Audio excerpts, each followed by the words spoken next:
mejor oso del mundo. ¿Me ayudaríais a decidir cuál es el mejor oso del mundo? ¡Sí, majestad! ¡Te ayudaremos!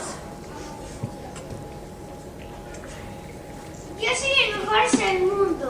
Soy blanco y grande y tengo los patos excelentes.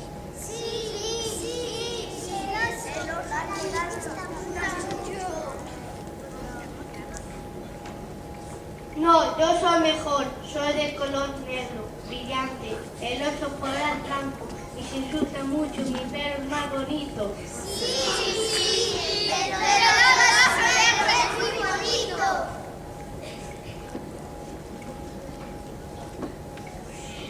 Esperad, yo soy mejor que el oso polar y el oso negro, pensadlo bien, ¿por qué elegir entre un oso blanco y otro oso negro? Yo soy blanco y negro, tengo lo mejor de esos dos osos. Sí, el oso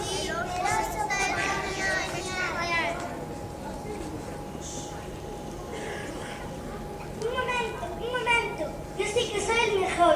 Si los miras bien, todos esos osos son parecidos. En cambio, yo soy un oso diferente y el más especial.